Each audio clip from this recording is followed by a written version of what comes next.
I think we're going to war for real. I'll tell you one little story that I probably have never told anybody before.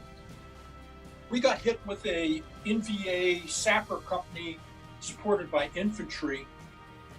It's not easy, and that one was tough, but fortunately it worked out for us.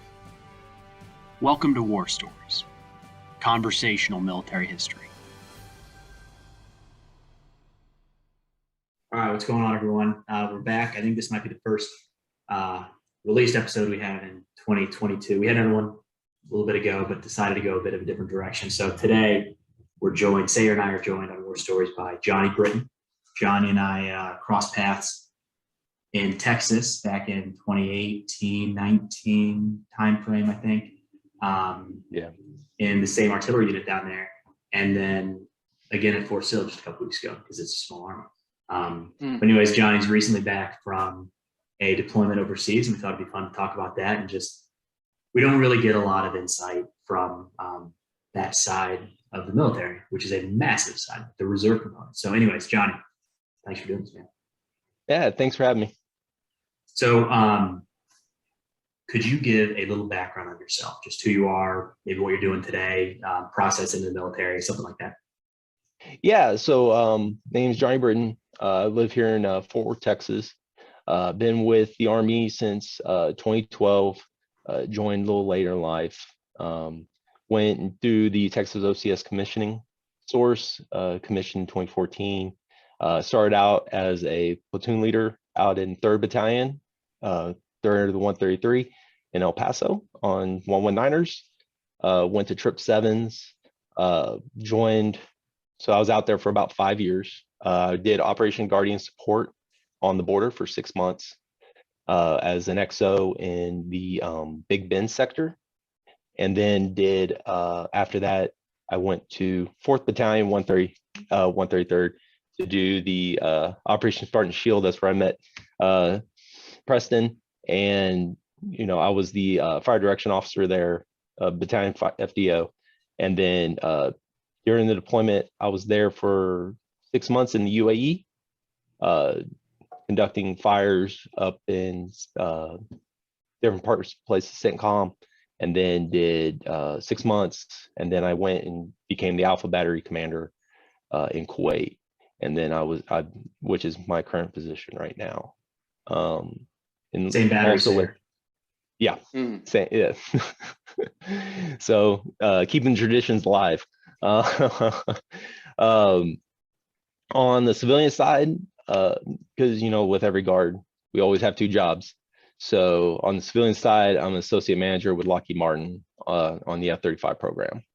So I've been with them for about 15 years. Just did my 15 last year. So that was a lot of artillery speak right out the gate. XO, 109ers, 777, so a bunch of artillery stuff. Sayre, I didn't know this.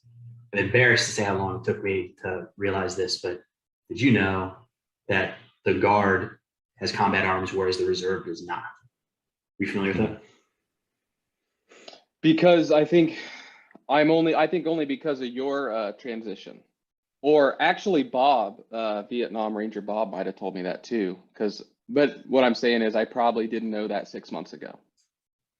Johnny, they're all grouped in the same category. Out in the world, it's all the same thing, right? It's Army, and then Reserve and National Guard kind of get used interchangeably. But yeah, so if you want to be an artillery officer, FDO, battery commander, you can't do that in Reserve.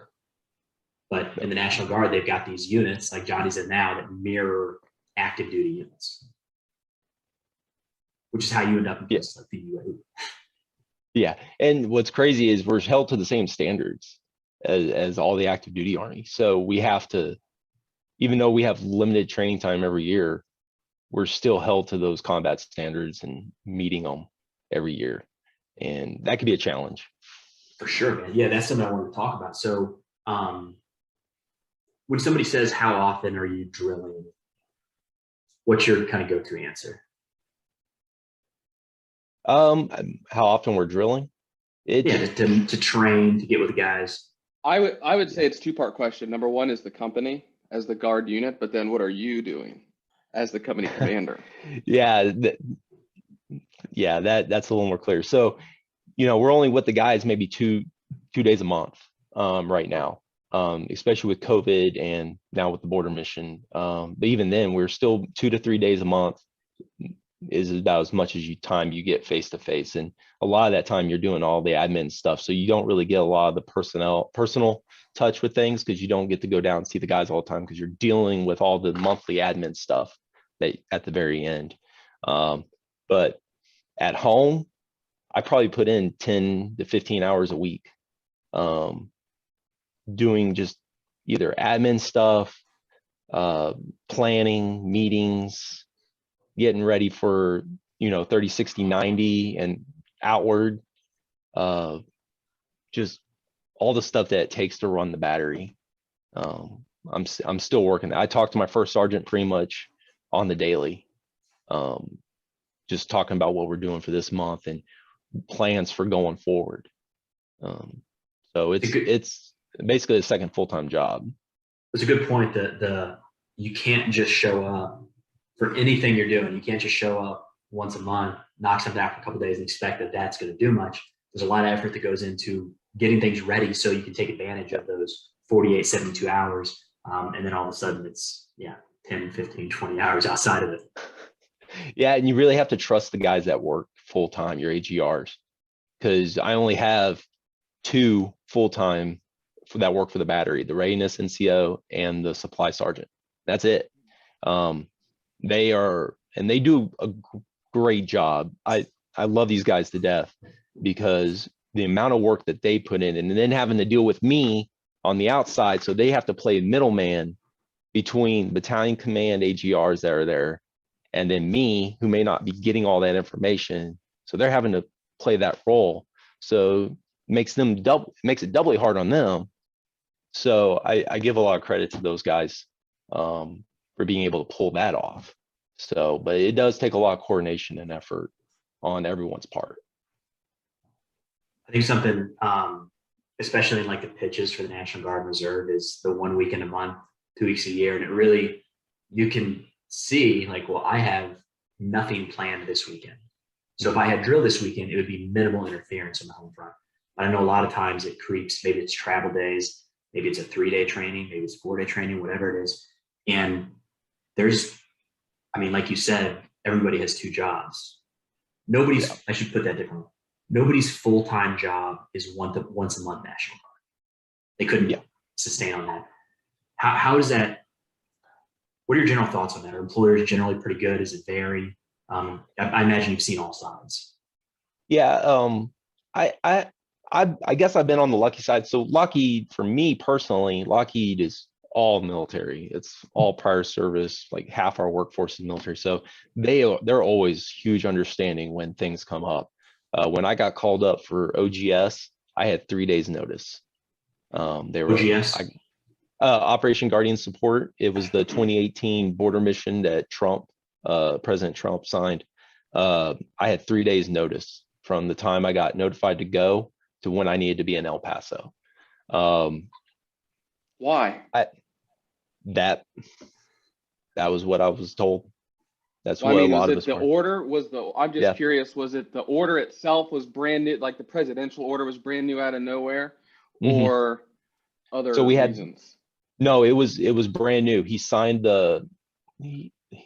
everyone kind of heard about it on, what was it, Monday, Tuesday of that week. He signed an executive order on Wednesday. Official orders came down on Friday, and it was basically la-di-da-di everybody as much as you can to the border. Is the Guard on certain mobility status trackers? Like, Mhm. you've got 18th Airborne, like active duty, there's always going to be units like 82nd or 101st. They're going to be ready to go at any point for that sort of thing. Internationally, Guard. So you guys were on that schedule then, or calendar? No, we weren't. There was no setup like that at all.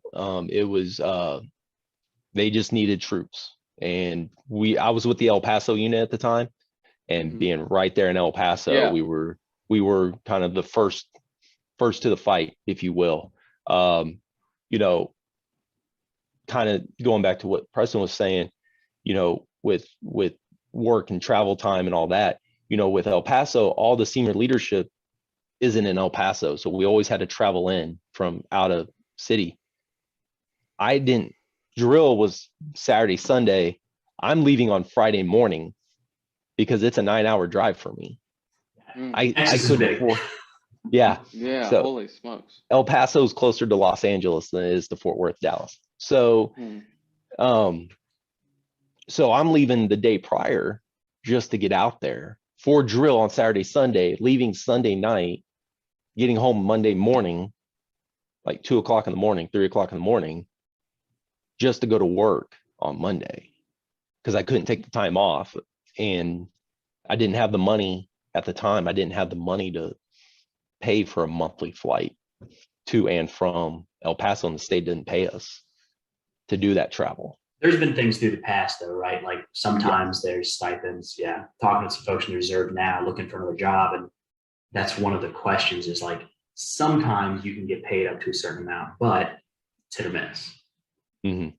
And then going back to the other question is we don't have units that we have a few units that are on that kind of that race as, but they're usually the more high, like the airborne 143rd unit out of Houston, or a couple of those type of units. But we just stay on the ready years. So we go along our ready years and get it. But the Guard does have a few, but 4th Battalion wasn't one of the, or I guess 3rd Battalion wasn't one of those at the time. Just kind of an all hands on deck type thing. Mm-hmm. Yeah, it was just all hands on deck. We need people now. We get there and then we just figured it out from there. Took us about 2 to 3 weeks, got everyone in that could come in. You know, we let people that were still in school finish their school, and then they could join us afterwards, stuff like that. EPS, obviously first responders didn't come, but anyone that could come, we got, and then we moved out to the border like 2 weeks later. How did that And border you guys- mission? Go ahead, Sayre. I was going to say your field artillery. What was your actual mission? So our actual mission for OGS was to do, we ended up working with Border Patrol. So we had troops doing all sorts of things. We had guys doing maintenance on vehicles. We had guys working at the different Border Patrol stations. So we were actually the more remote stations. We covered about 450 miles by ourselves. We had 88 soldiers, and we worked, 8 different Border Patrol stations. We had little squads, about 6 to 8 people in each one, and they would just do odd jobs that the Border Patrol agents were having to do. And by doing those jobs, it took the Border Patrol agent, got him off that job and put him back in the field or doing something more important than transporting legal documents up to some other city 3 hours away, right? So our guys could do that, and it's real safe, real easy, right? So it took that Border Patrol agent, and they're very severely understaffed down there. So I think they were like 30% understaffed at that time to do it. So having us there really helped them out a lot, and we actually built a lot of good rapport with them. So it was a good mission. In the end, it was a good mission. It's good to build that rapport because you're back down doing it now, right? Yeah. Well, and that's the difference. But see, that's the difference is we're not on federal orders right now. We're on state orders with the current mission. Is what you're doing or what the soldier's doing, is it similar? No, it's different. So back then we weren't allowed to watch the border. We weren't anywhere near that border. They didn't want troops. They didn't want the green suiters being the first thing they saw coming across the border because they didn't want to project that image. Yeah, right? not a good PR look, Yeah, it's not a good PR look, and it makes sense. And there's been some instances in the past, in the 90s, with military personnel and the residents on the border, because there is that big Hispanic influence. There's that big, a lot of families in the States have families in Mexico. So, it's the lines get blurred a lot down there. It's just, that's the culture. So the military doesn't have a good presence in some of those areas because of some instances that happened when cultures clashed. But now we weren't allowed. Now today we have guys that are watching the border. They're in OPs, they're sitting in trucks, watching the border. trying to make sure that, report up to the local authorities if they see something. So I'm sure there's some guys where, just personal experience, there's always somebody in the Guard Reserve who's looking for full-time employment, or coming on full-time orders is a boost. They get the benefits, it's better pay. So I know there's always people that like they're really excited to do this. Do you see, you don't have to give examples, but there's got to be times where it's almost detrimental to the soldier to have these constant rotations compared to the civilian job. Like, are they? Yeah, I think, and we were actually talking about that the other day, a couple of buddies, and I feel like people like me that have a family, that have a good white collar job, family of 4, when these kind of instances come up, it's harder on people like me. The younger soldiers, I think those are the guys that are going to be able to move out there and like you said, they're getting paid good money. They're getting paid.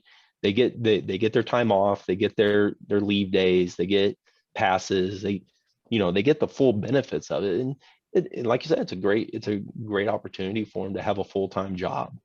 So, I think for them, that's where you see the benefit of it, getting these people employed. But the detriment is when your older soldiers and your people like me, and that have young families that have good jobs, and you're constantly getting pulled because you get pulled for COVID, you get pulled for deployments, you get pulled for this. Now, what's the next thing we're going to get pulled for? It's been a constant thing since 2018, especially here in Texas. I work for a company. Well, even I'm going to chime in. I mean, even, I went to college 04 to 08. And I did ROTC, and those guys that did, my cousin, let's say, he did Guard, and, he deployed for a year to Iraq. They were doing that stuff. It just seems to be an ongoing issue with the Guard that I guess I wouldn't know how the Guard was used in the 70s and the 80s and the 90s, but I feel like they've gotten kind of pretty trigger happy with deploying the Guard to any and all problems, foreign and domestic, Yeah, I mean, it does feel like they use the Guard probably more now than they've ever used them in the past. From the stories I've heard, they use this as full-time forces now, and we're on full-time rotations to all the different CENTCOM, PANCOM, SOUTCOM, all of them. We have a 54th SFAB that they're about to get into their rotation of going out basically throughout the world, to different locations, Eastern Europe. They're talking about PANCOM for a couple of them, maybe. Who knows? It keeps changing, but yeah. There's always opportunities. Well, and by the way, that doesn't even make sense to me. Like what you're doing actually in Texas, from Texas, guarding your border makes sense to me, right? Let's just call me a layperson. Having a National Guard CENTCOM thing just makes no sense to me. Like if you were to do SFAB, I feel like your SFAB would be doing patrols into like Tijuana and stuff or whatever. Like it's counterinsurgency in Texas or whatever. Like that to me makes sense. Or you're filling the sandbags, the going to Iraq all the time, or like whatever, UAE to me seems, and I know we just talked about Reserve and National Guard, one has combat arms, one doesn't. I guess I would go back to that question, like why? Because it seems to, again, layperson, Army Reserve would be doing these sort of international things. When I hear like National Guard, I'm thinking within the borders. Yeah, I mean, there has been discussion of that, of actually having the border being a typical rotation for units. So it'd be on like a regular deployment rotation. You'd go out there for 8 months, 9 months, normal Guard rotation you would actually be sent. But we supplement the active duty forces so much to keep like guys like in the 82nd, the 101, First Army off from having to do their constant rotations throughout the world, because there's just so much, and there's so many different areas in the world that we're active in. The Guard has to be there to help out and respond to that. Otherwise, active duty would just get bled dry, and those guys would just get worn out way too quick.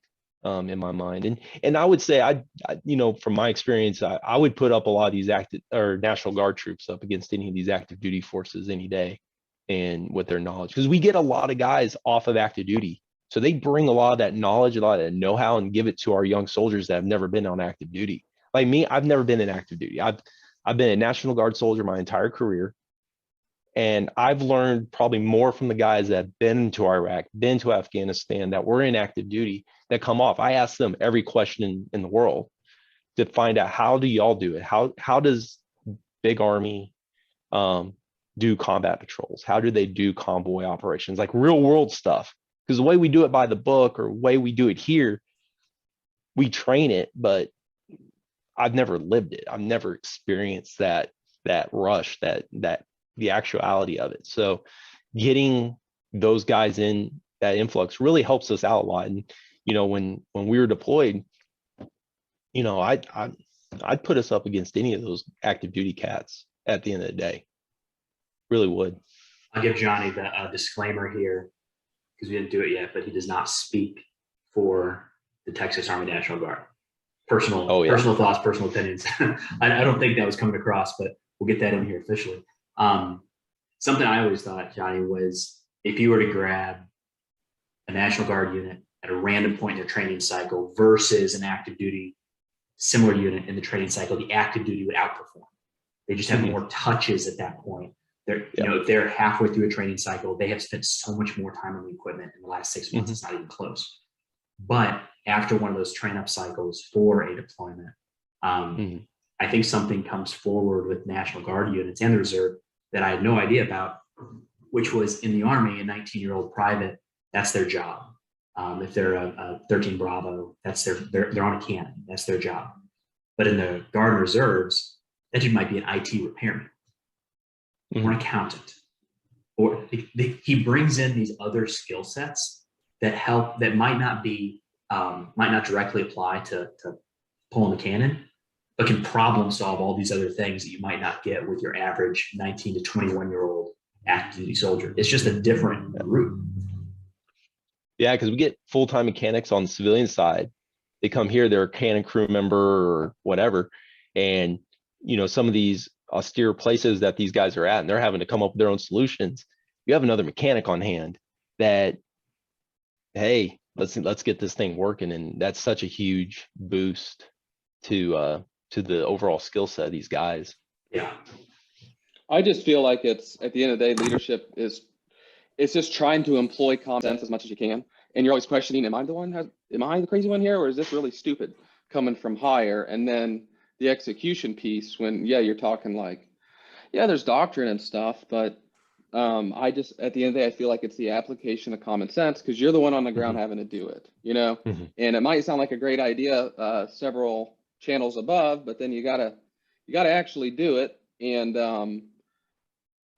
I'm agreeing with Preston, like just anybody having a diverse experience can help offer and then obviously having the climate where people have, the ability to speak up or like offer ideas that might work. And then whether you try them or not is one thing. It's easy to get too bottlenecked sometimes, I feel like. And that's with anybody. Like, I think some of what I liked about our time frame, not liked about it, but a thing was, it was like right after the recession. And so we had quite a few older people. We had the 18, 19-year-olds, but like we also had like 25, 26-year-old, which, with married and family as a private. And they did like construction and stuff prior to, or something like that. And so it's like, you're bringing these extra hands or ideas that they're not infantry, it's just, but you get, like you're talking about, these austere environments, because you're just always figuring it out at the end of the day. You're just given left and right limits, and my take, given some broad limits, hopefully they're broad, you as a commander, and then you get to kind of figure it out however you want to get to wherever you're trying to go. That to me is like the good way of doing things, let's put it that way. I want to get back to the use of the National Guard. I tried really hard. I guess not hard enough to find some statistic to be able to say, like, this is how much the Guard and Reserve has deployed compared to active over the last 10, 20 years, whatever it might be. Couldn't find anything really solid like that. But I did find that in 2005, over half of the combat brigades in Iraq were National Guard. That's a huge number. But we'll go more tangible here. So Johnny, this most recent deployment downrange for you guys, I know, I believe you replaced an active duty unit. Yes. Were you on the other end? Was it another active unit, or was it Guard that came behind you guys? No, it was another active duty unit. It was 75th Fires. So bookended, active, Mhm. Guard, active. Gotcha. Yep. So that's it, kind of filling in the gaps so they can spend time. And I guess that's actually an interesting piece with this type of equipment too, Sayre, is HIMARS, the rockets. Mhm. There's more of those in the National Guard than active army. It's not close. Oh, Yeah, really? and yeah, there's only 18 battalions, 18 battalions of HIMARS in the Sounds entirety right. of the Army. And they just stood up. I think they're just standing up another 2, I think it is, but there's probably more coming, so with the new emphasis on rockets. So but yeah, national, that is one good thing. We do control all the rockets. Isn't it like 15 of HIMARS. the 18? Does that sound Say right? again? Is it like 15 of the 18? Something like that. It's It's 75th. big, yeah. Yeah, it's 75th controls majority of the others, and a lot of them are in Korea. That's the other area that we get. Mm. That's a big rocket focus. And the HIMARS are what I remember them as, the flying telephone poles. Mhm. Is that what they are? Yeah. Yeah. Because I never even heard about HIMAR until we heard them going off, and they sound like they're going right over your freaking head. Yeah. They're really loud. Yeah. But I never even heard of the weapon system at all. Like their existence. Didn't even know about them until I was already over there. Well, they got more use towards the end of these conflicts I don't know, I guess, is it fair to say that? They got more use in recent years than they did like in the 10 years prior. Syria, Iraq, and Afghanistan. Johnny, I don't know if you're able to talk much about what your guys are doing, but they were live fire, lethal rounds. So. Yeah, we fired about 100 rounds. I mean, like you're saying, a lot of the conflict had died down, but we also living in a COVID world. When it first popped up in 2020, so we were having to deal with that. Even the enemy was like, well, it's COVID, and I don't know what's going on with this. You were deployed when that popped up, right? Yeah. Oof. Yeah. So so when we first got there, we had the Iranian crisis go on, and then a couple months later we had COVID, and then yeah, so it was a good deployment, full of some stuff. But our guys, like you were saying, our guys got to do a lot of real live fire. Alpha battery, we got to rotate everyone through and get some real life experience in some of those areas. And then we also got to work with some of our partners out there. So one of the other things that a lot of people don't focus on, because a lot of people focus on operations and all that other stuff out there, but some of the other stuff we're doing out there is working with partner nations, Kuwaiti and UAE and all these other nations out there that, they want to see how Americans fight. They want to see how we train. They want to see, a lot of these countries want to mirror exactly what we're doing because, we do things pretty well. So may not be perfect, but we do it pretty well. And so we get a lot of time of working with all these other countries. So we got to do that too. Got to work with the Air Force on some new things and train HIMARS operations with the Air Force, which was kind of new, a lot of, so it's just exchanging ideas across the board was another big benefit of being out there, especially for National Guard units. Like y'all were saying, like we don't get all that experience at home. We're not doing it day in and day out, and we're only going to drill for 2 to 3 days a month or an AT for 2 weeks. We don't get to work with all these different areas and all these different people and all these different levels of operations. So, it's a huge experience gain for everybody. Doesn't matter what your position is. You mentioned when COVID kicked off, you said all of the US guys was kind of like, gotta figure this out. But if I heard you correctly, you said the enemy as well. Did you see like a drop in activity in some of the things you guys might be concerned? No kidding. Yeah. There was a drop because no one knew. It was either we're all going to die or we're all, nothing's going to happen. So no one knew back then any information. We were all trying to be as safe as possible. I mean, we even took protective measures with our own troops. We hadn't seen COVID nowhere around us, but we were still taking those protective measures, wearing masks. We had to hand make all our masks. We had one female NCO, God bless her, because she made masks for the entire battalion staff and all of HHB, and because I was still the FDO at the time, and she made them all for everybody. She probably made about 150 of them, 200, just from fabric that she got sent from home because she likes sewing. So she made masks for everybody. And we worked with the Aussies and Italians and stuff. Unfortunately, we couldn't do anything with them anymore because COVID, everyone just didn't know. So, and then they started getting COVID because they had outside flights all the time, more than we did. And so they started getting COVID and became more restrictive, couldn't walk off the camp without mask and gloves, so it made PTing hard because you couldn't leave the base, gyms got shut down, stuff like that. But it was all just because no one knew. Right. Something I was going to get in before my internet. It wasn't even the internet. The entire computer was shut down. Whatever you did to your computer, Johnny, you might have passed it over because just the whole thing, screen went blue. It was pretty cool. No warning. Anyways, what I was going to say on the idea of kind of moving towards rockets is, Sayre, if you remember, I imagine it's about the same when you were commissioned. There's a point where they show off artillery and they bring the 105s out, they tow them out behind Humvees, and they set them up and they show just how fast they can go, right? To get the gun laid, fire around, and hook it back up and get out of there. And it's impressive when it moves fast. But in that time it takes to emplace, fire around a couple miles away and displace, think about if there's enemy aircraft in the area. Think if they have counter battery rockets. That entire crew just gets wiped out right away. Mm-hmm. Whereas these rocket systems can just pull up on the side of the road, stop, turn, fire, and while the rocket is, before it's even halfway to the target, they're gone. Well, and you're talking about like if I saw those demonstrations, the answer is no. I mean, what you just described, they don't teach that. I mean, like you're just talking about this, hey, think about this with conventional and what if they have counter? Never crossed your mind. I mean, again, I was in 10 plus years ago, but that type of training didn't exist. Conventional artillery usage. I mean, again, I was just lieutenant. I'm sure maybe career course, you go up and you learn more about those things, but like but then again, the lieutenant is on the ground doing this, a lot of the shit. And it's just call for fire, memorizing that with your note cards and bracketing. I mean, that's it. That's what you learn. Oh, danger close, call for fire and bracketing.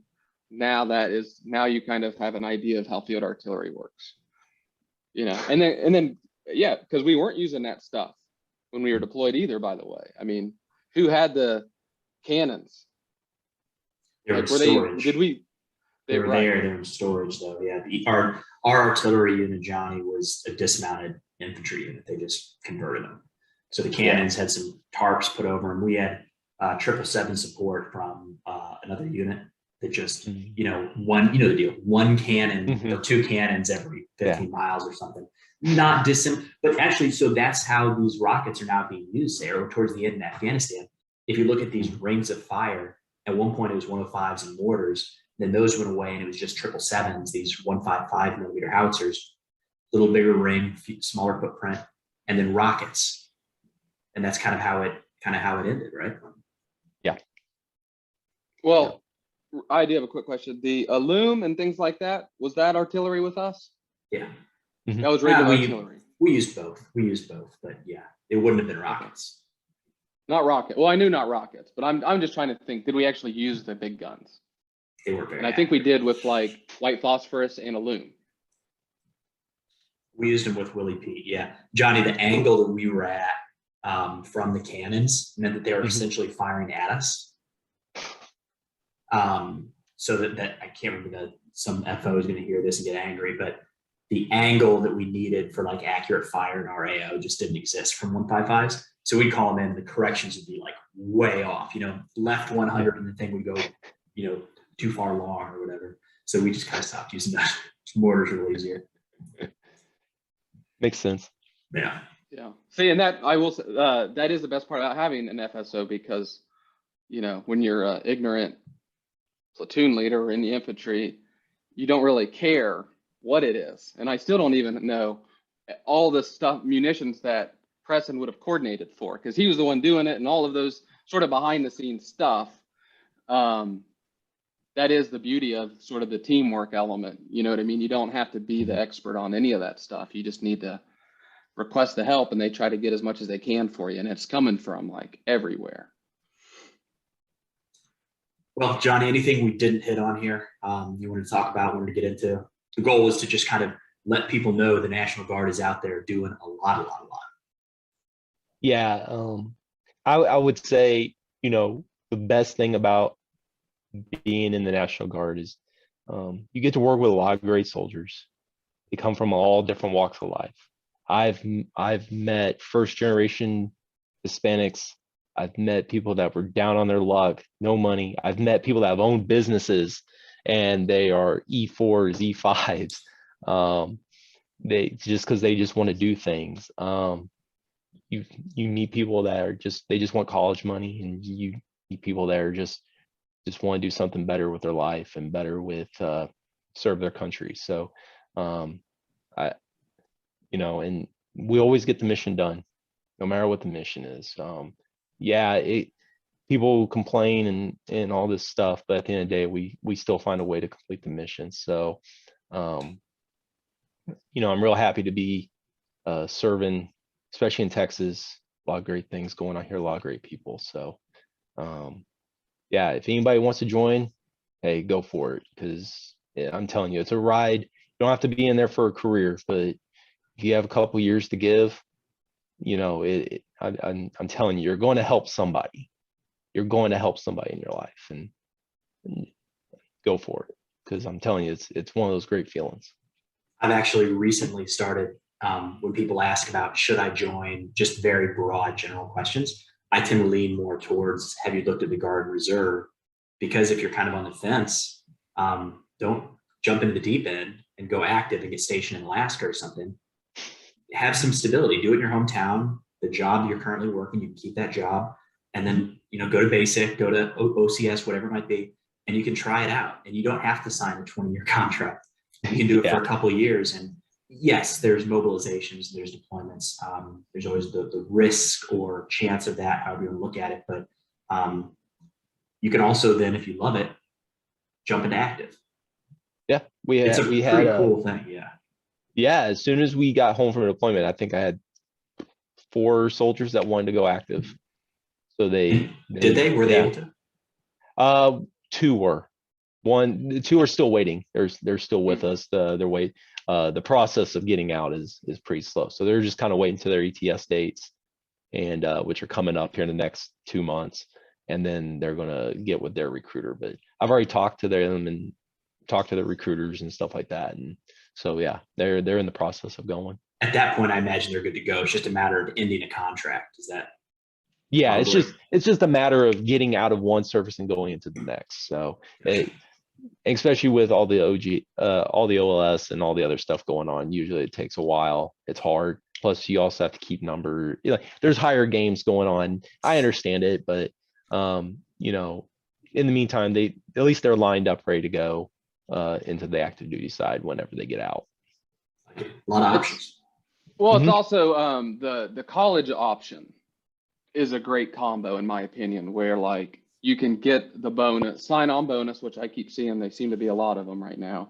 And then you do the basic training AIT type stuff in your summers and the 1 weekend, 2 weeks a month. So it's like, and I'm not even talking about doing ROTC and coming out as an officer. You're just doing, and you just do 4 years in college, 4 years in the Guard, and then you graduate and you go be an accountant. You don't even have to stay in the Guard. And it like, it gets that tuition paid for, at least the Ohio, or not the Ohio, but the state level. If you go to private, a little different, but still gonna be cheaper. And then you get a little bit of that beer money. And then again, my recommendation would be a bouncer at a bar or something, once a week. You make $150 in cash. I'm just saying that adds up, and you're not coming out broke and desperate when you graduate with an ass load of debt, and then now you're taking a job that you really may not wanted to take because you got all that student debt. And so this is just like, that's a business decision, just economics.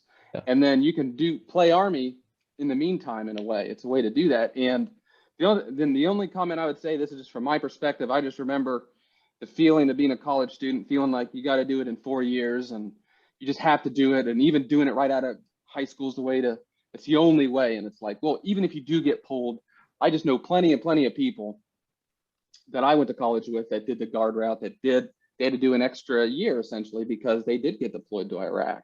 And while we're not in Iraq, it's obviously deployment heavy, but it's not the end of the world, and in fact, an experience like that might even be more impactful than the entire 4 years or whatever the hell you got your degree in. And so it's just something to think about. It's just an opportunity to meet those type of diverse people that you were talking about, Johnny, because I agree with you. It's nice to, people from all walks of life. They all got a story they all came from somewhere, and many of them are unique and interesting people because they raised their hand to do some pretty crazy stuff. And I'll 100% agree with you, because even so, like I said, I'm an associate manager, so I do hiring for our team, and so I look at tons of resumes. So, having that college experience, that's great, but it's college, right? It's just, but if you had a college degree and you had that military side on the top of it, that's real life. That's real world experience that you can't get from a college campus. You get that deployment in. Like you said, there's no experience like a deployment. It doesn't matter where you go, CENTCOM, it doesn't matter. Getting that 1 year of real world experience, real life experience matters so much more to employers, especially in today's world where there's just a plethora of people. Every job could be 20, 30 people applying for it. What's going to make you stand out as an individual? I'm going to tell you right now that guard experience, that Army experience, anything, even if it's just for those 2 or 3 years, that's going to make more of an impact than I have a bachelor's in accounting. Right. We've used the accounting example a lot. I don't know why. We've all used it now. That is funny. Yeah. It's a good one. I guess everyone needs accountants. You got a legit degree, my friend. It's real. You should be proud of that. I'm international studies, right? I gotta have a piece of paper. Well, Johnny, thanks, man, for taking time to do this. It was fun crossing paths at Fort Sill, and given the size of the Army and how this all works, I'm sure we'll bump into each other again. But appreciate all you do, man. Especially now, you guys are getting pulled left and right down to the border. Say hi to all the guys for me, and hope to talk again soon. No, I really appreciate it, and it was great running into you. That was a good surprise getting there. So I had fun, and I really appreciate you guys doing this, and thank you all for having me. Absolutely, buddy. Take care. Thanks, Johnny.